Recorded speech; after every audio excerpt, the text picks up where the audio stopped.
ഗുരുവായൂരപ്പനെ നിങ്ങൾക്ക് തന്നതാരാ? നോക്കൂ, ഭഗവാൻ ശ്രീകൃഷ്ണൻ. അദ്ദേഹത്തിൻ്റെ അവതാരോദ്ദേശം പൂർത്തിയായി എന്ന് മനസ്സിലാക്കിയപ്പോൾ നമ്മളൊക്കെ മഹാദേവനോട് പോയിട്ട് വരം ചോദിക്കും അല്ലേ? നമുക്കൊക്കെ ഏറ്റവും വലിയ ആഗ്രഹമാണ് നല്ലൊരു ഉണ്ണി ഉണ്ടായി കാണണം എന്നുള്ളത്, കുട്ടി ഉണ്ടാവണം, സന്താന സൗഭാഗ്യം ഉണ്ടാവണം എന്നുള്ളത് ഏതൊരാളുടെയും ഏറ്റവും വലിയ ആഗ്രഹമാണ്. ഭഗവാനും ശ്രീ മഹാദേവനോടൊരു കുട്ടിയെ ആവശ്യപ്പെട്ടിട്ടുണ്ട്. ശ്രീകൃഷ്ണ പരമാത്മാവ് തൻ്റെ ഭാര്യയായിട്ടുള്ള ജാമ്പവതി എന്ന് പറയുന്ന യുവതിയിൽ അദ്ദേഹത്തിന് കുട്ടികളുണ്ടായില്ല. ജാമ്പവതിക്ക് കുട്ടികൾ ഉണ്ടാവുന്നേയില്ല. അപ്പം ജാമ്പവതിക്ക് വലിയ വിഷമം. ഭഗവാനോട് പറഞ്ഞു, ഭഗവാൻ എനിക്ക് മാത്രം കുട്ടികളില്ല, സത്യഭാമയ്ക്കായി, രുക്മിണിക്കായി, ഞാൻ മാത്രം ഇവിടെ വിഷമിച്ച് ഒറ്റയ്ക്കിരിക്കുന്നു, എനിക്കൊരു കുഞ്ഞിക്കാല് കാണാനുള്ള ഭാഗ്യമില്ലേ? ഉടനെ തന്നെ ഭഗവാൻ വണ്ടി ചാർട്ട് ചെയ്തിട്ട് ഉപമന്യു എന്ന് പറയുന്ന മഹർഷിയെ കാണാൻ പോയി. നിങ്ങൾ ശിവപുരാണത്തിൽ ആ കഥ കേട്ടിട്ടുണ്ടോ എന്ന് എനിക്കറിയില്ല, ഇല്ലെങ്കിൽ ഇവിടെ തീർച്ചയായിട്ടും അത് പറയും. ഉപമന്യു എന്ന് പറയുന്നത് മഹാദേവന്റെ ഏറ്റവും വലിയ ഭക്തനായിട്ടുള്ള മഹർഷിയാണ്. അപ്പോൾ സാക്ഷാൽ നാരായണനായിട്ടുള്ള ശ്രീകൃഷ്ണൻ തൻ്റെ ആശ്രമത്തിലേക്ക് വന്നിരുന്നു എന്ന് കേട്ടിരിക്കുന്ന ഉപമന്യു ചാടി എണീറ്റ് ഭഗവാനെ പോയി നമസ്കരിച്ചു. എണീറ്റ് അദ്ദേഹത്തെ കൂട്ടിക്കൊണ്ടുപോയി അദ്ദേഹത്തിൻ്റെ ആശ്രമത്തിലിരുത്തി. ജാമ്പവതി ഉണ്ട് ഒപ്പം. പറഞ്ഞു, എന്താണ് ഭഗവാനെ അങ്ങേക്ക് വേണ്ടത്? എന്തിനാണ് ഈ പാവപ്പെട്ടവൻ്റെ കുടിലേക്ക് വന്നത്? ഭഗവാൻ പറഞ്ഞു, അല്ലയോ മഹർഷേ, എനിക്ക് ജാമ്പവതിയിൽ കുട്ടികൾ ഉണ്ടായിട്ടില്ല. അങ്ങയുടെ അനുഗ്രഹം കൊണ്ട് മഹാദേവനെ പ്രാർത്ഥിച്ച് എനിക്കൊരു കുട്ടിയെ വേണം. അതിന് പാശുപത വ്രതം എന്ന് പറയുന്നൊരു വ്രതമുണ്ട്. ആ വ്രതം എങ്ങനെയാണ് അനുഷ്ഠിക്കേണ്ടത് എന്ന് അങ്ങ് എനിക്ക് പറഞ്ഞു തരണം എന്ന് കൃഷ്ണൻ ഉപമന്യു മഹർഷിയോട് പറയുന്നു. ഉപമന്യു മഹർഷി ഇത് കേട്ടിട്ട് കരയുകയാണ് ചെയ്തത്രേ, പൊട്ടി പൊട്ടി കരയുന്നത്രേ. മഹർഷി പറഞ്ഞത്രേ, ഭഗവാനെ, അവിടുന്ന് സ്വയം നാരായണൻ, അങ്ങൊന്ന് സ്മരിച്ചാൽ കൈലാസനാഥനായിട്ടുള്ള ഭഗവാൻ അങ്ങയുടെ മുമ്പെത്തും. ഈ പാവപ്പെട്ടവനെ പരീക്ഷിക്കാൻ, എൻ്റെ അറിവ് പരിശോധിക്കാനാണോ ഇങ്ങനെ ചോദിക്കുന്നതെന്ന് ചോദിച്ച് കരഞ്ഞുത്രേ ഉപമന്യു. ഭഗവാൻ പറഞ്ഞൊരു വലിയ വാക്കുകളുണ്ട് പ്രിയപ്പെട്ടവരെ, അത് നമ്മളൊക്കെ എപ്പോഴും ഓർത്തിരിക്കേണ്ടതാണ്. ഭഗവാൻ ഉപമന്യുവിനോട് പറഞ്ഞു, അല്ലയോ മഹർഷേ, അങ്ങ് പറഞ്ഞതൊക്കെ ശരി തന്നെ. ഞാൻ സ്മരിച്ചാൽ ഭഗവാൻ വരും, എനിക്ക് വേണ്ട വരങ്ങൾ തരും, ഉണ്ണി ഉണ്ടാവും, ഒക്കെ ശരിയാണ്. പക്ഷേ ഭാവിയിൽ എനിക്ക് ശേഷം വരുന്ന എൻ്റെ തലമുറയിൽപ്പെട്ടവർ, നിങ്ങളെപ്പോലുള്ളവർ പറയും, അദ്ദേഹം കൃഷ്ണനായതുകൊണ്ട് വിളിച്ചു, ഭഗവാൻ വന്നു അല്ലേ? അദ്ദേഹം നാരായണൻ, അദ്ദേഹം വിളിച്ചാൽ മഹാദേവൻ വരും. അത് പാർക്കറിയാത്തത്? ആ ഏർപ്പാടിന് എന്നെ കിട്ടില്ല. എങ്ങനെയാണോ ഒരു സാധാരണക്കാരൻ ഈ വ്രതം അനുഷ്ഠിക്കേണ്ടത്, ആ രീതി എനിക്ക് ഗുരുപദേശമായി തരൂ എന്ന് പറഞ്ഞ് ആ ഉപമന്യു മഹർഷിയുടെ കാൽക്കൽ ഭഗവാൻ നമസ്കരിക്കുന്നുണ്ട്. ആര്? സാക്ഷാൽ ഗുരുവായൂരപ്പൻ. ഉപമന്യു മഹർഷി കൃത്യമായിട്ട് ആ വ്രതം എങ്ങനെയാണ് അനുഷ്ഠിക്കേണ്ടതെന്ന് പറഞ്ഞു. ഒരു ദിവസം ഒരു നേരം ഒരു കൂവളത്തില മാത്രം കഴിച്ചിട്ടുള്ള വ്രതമാണത്. പാശുപത വ്രതം എന്നാണ് അതിൻ്റെ പേര്. കുട്ടികൾ ഉണ്ടാവാൻ വേണ്ടി ഉപദേശിക്കുന്നതാണ്. മഹാദേവന്റെ പ്രീതിയോട് കൂടിയിട്ടുള്ളൊരു കുട്ടി ഉണ്ടാവും എന്നാണ് സങ്കല്പം. ആ വ്രതം ഭഗവാൻ എടുത്തു. മഹാവിഷ്ണുവിൻ്റെ അവതാരമായിട്ടുള്ള സാക്ഷാൽ ഗുരുവായൂരപ്പൻ ആ വ്രതം അനുഷ്ഠിച്ച് ഈ പറയുന്ന ജാമ്പവതി എന്ന് പറയുന്ന രാജകുമാരിയിൽ ആ കുട്ടി ഉണ്ടായി. ഭഗവാൻ അമ്മയോടുകൂടി വന്ന് അനുഗ്രഹിച്ചു അത്രേ. ജാമ്പവതിയും ഭഗവാനും കൃഷ്ണനെയും. സാക്ഷാൽ മഹാദേവനും വന്നു, ഒപ്പം ഉമയും വന്നു, അനുഗ്രഹിച്ചു, നല്ലൊരു കുട്ടി ഉണ്ടാവട്ടെ.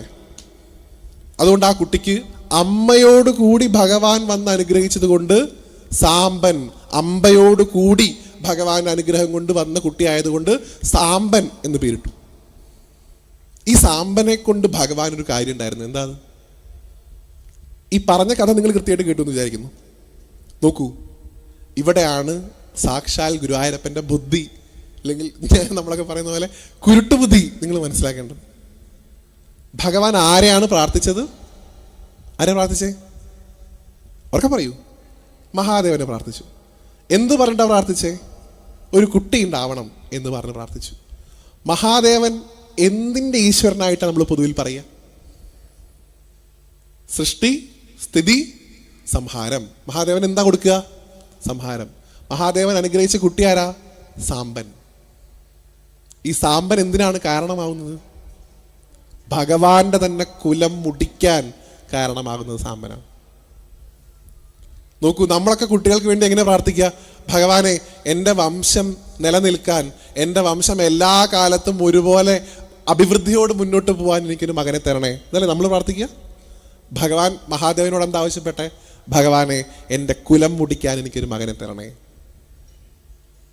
അത് ചോദിക്കേണ്ടത് ശിവനോടാണ് എന്ന് ഭഗവാൻ അറിയായിരുന്നു.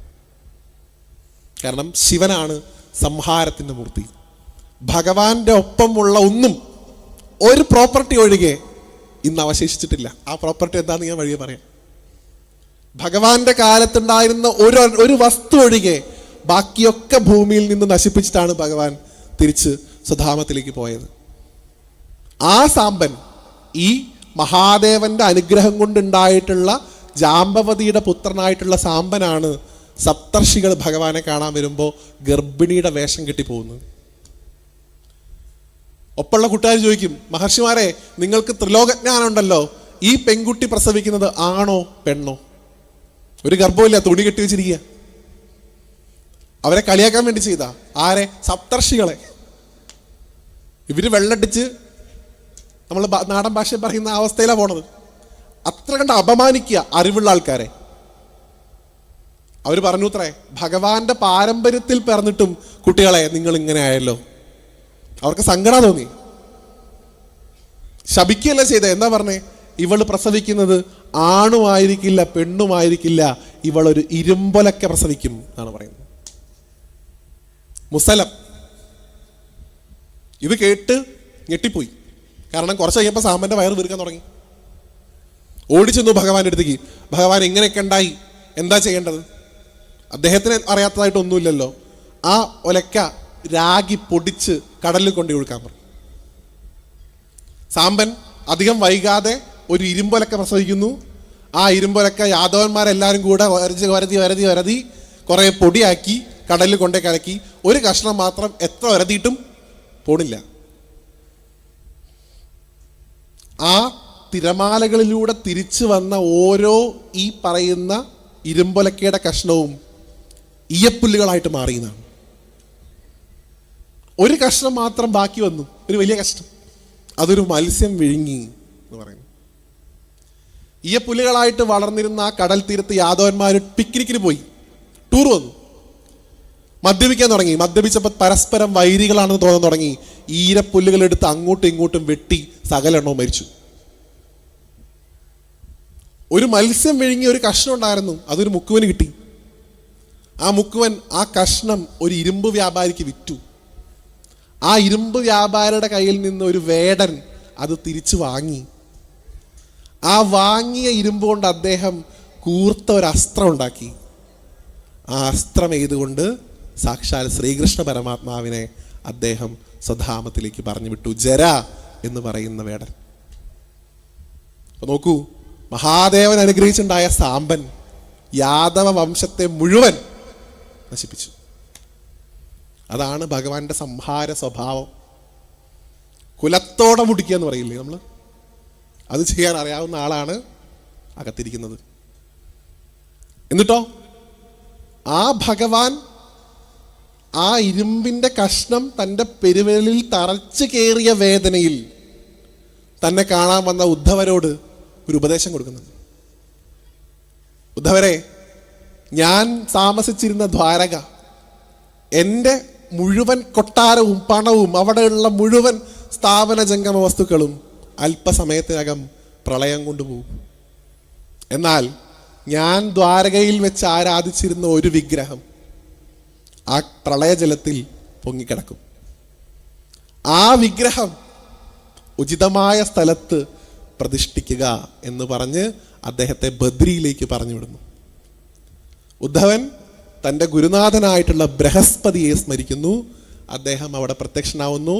ദ്വാരക ചെന്ന സ്ഥലത്ത് കടൽ മാത്രമേ ബൃഹസ്പതി കണ്ടുള്ളൂ. ആ കടലിൻ്റെ ഓളങ്ങളിൽ ഒരു വിഗ്രഹം ഇങ്ങനെ പൊന്തിക്കിടക്കുന്നതായിട്ട് ബൃഹസ്പതി കണ്ടു. എങ്ങനെ പൊന്തിക്കിടക്കുക വിഗ്രഹം? കാരണം ഇത് കല്ലുകൊണ്ടുണ്ടാക്കിയതല്ലേ, വെയിറ്റ് ഉള്ളതല്ലേ. ആ വിഗ്രഹം ശ്വാസം എടുക്കുന്നുണ്ട് എന്നാണ് വിശ്വാസം. ആ വിഗ്രഹം ശ്വസിക്കുന്നുണ്ട്, അതിന് ജീവനുണ്ട്. പക്ഷേ ബൃഹസ്പതിയുടെ യോഗശക്തി കൊണ്ടൊന്നും ആ വിഗ്രഹത്തെ അടുത്തേക്ക് കൊണ്ടുവരാനുള്ള ശക്തി അദ്ദേഹത്തിന് ഇല്ലാതെ പോയി.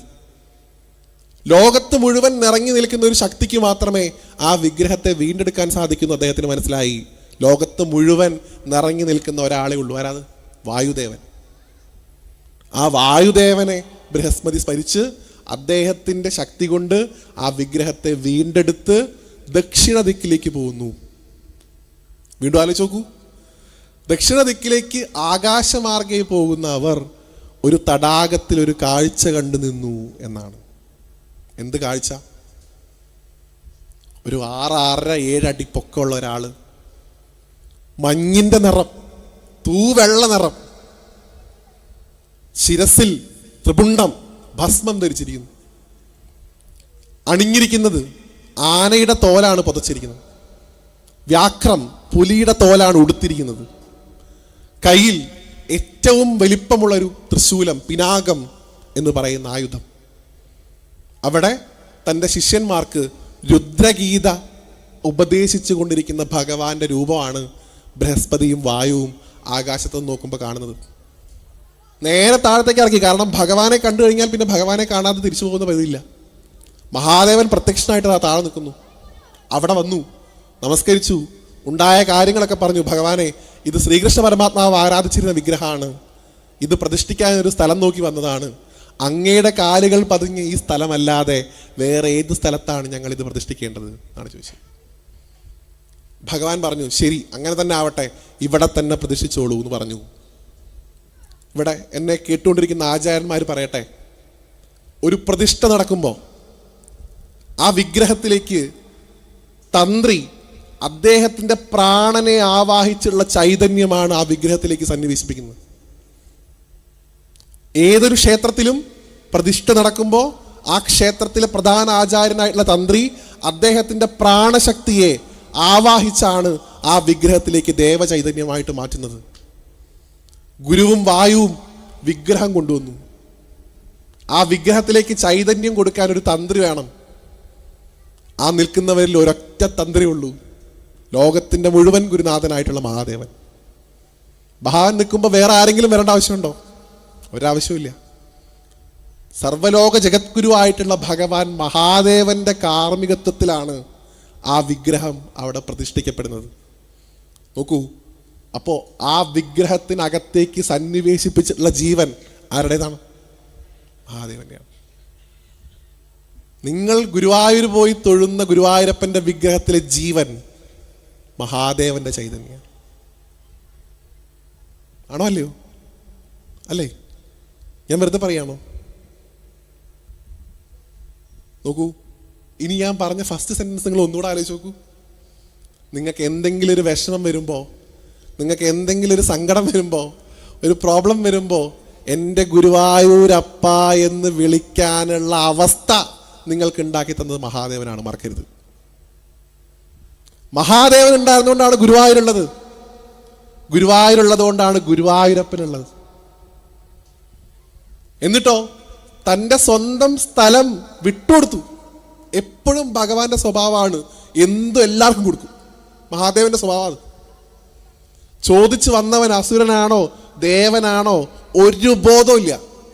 എന്നോട് ചോദിച്ചാൽ ഞാൻ തരും.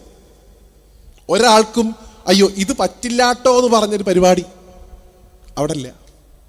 ഗുരുവായൂരപ്പനാണെങ്കിൽ പോലും പിടിക്കും. അത്ര പെട്ടെന്ന് വേണ്ട. മഹാദേവൻ അങ്ങനെയല്ല, എന്ത് ചോദിച്ചാലും എടുത്തോ.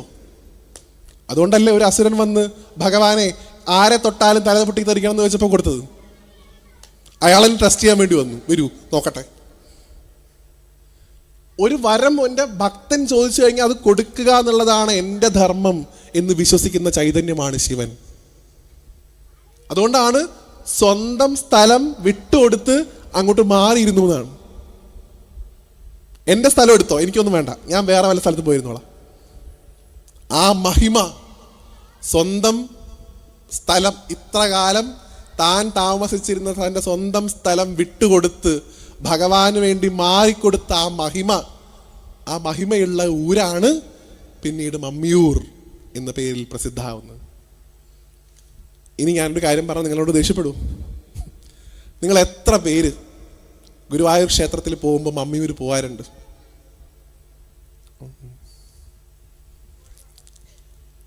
നിങ്ങൾ ഗുരുവായൂരപ്പനെ തൊഴും,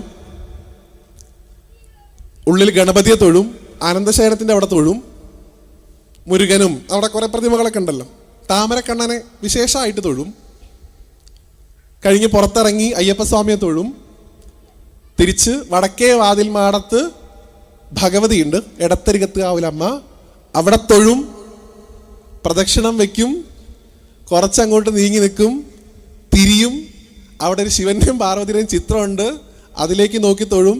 ഇപ്പൊ സൗകര്യത്തിന് ഗുരുവായൂർ ദേവസ്വം അവിടെ ഒരു ബോർഡും വെച്ചിട്ടുണ്ട്, ഇവിടെ നിന്ന് വടക്കോട്ട് നോക്കി പ്രാർത്ഥിക്കുമ്പോൾ മമ്മിയൂർ ദർശനം കിട്ടുന്നു. അങ്ങനെ ഗുരുവായൂർ ദർശനം പൂർത്തിയാകുന്നു. ചെയ്യാറില്ലേ? അവിടെ നിന്ന് തിരിയും. നോക്കൂ, നിങ്ങൾ അകത്ത് കയറി കണ്ട ആളെ കാണാനുള്ള പ്രാപ്തി നിങ്ങൾക്കുണ്ടായത് ആ മമ്മിയൂരപ്പൻ ഉണ്ടായിരുന്നത് കൊണ്ടാണ് എന്ന് മനസ്സിലാക്കാതിരിക്കരുത്. 1.5 കിലോമീറ്റർ തികച്ചില്ല ഗുരുവായൂർ ക്ഷേത്രത്തിൽ നിന്ന് മമ്മിയൂർക്ക്. എന്നാലും നമുക്ക് ഭഗവതിയുടെ വാതിൽ മാടത്തിന്റെ അവിടുന്ന് വടക്കോട്ട് നോക്കി തൊഴുതാൽ മമ്മിയൂർ പോയി, ഇനി പോകേണ്ട ആവശ്യമില്ല. എപ്പോൾ ഷോർട്ട് കട്ടുകൾ നമ്മൾ കണ്ടുപിടിക്കാൻ തുടങ്ങിയോ അപ്പം തൊട്ട് ഈ ധർമ്മം തകരാൻ തുടങ്ങി എന്നുള്ളത് മനസ്സിലാക്കിക്കോളൂ.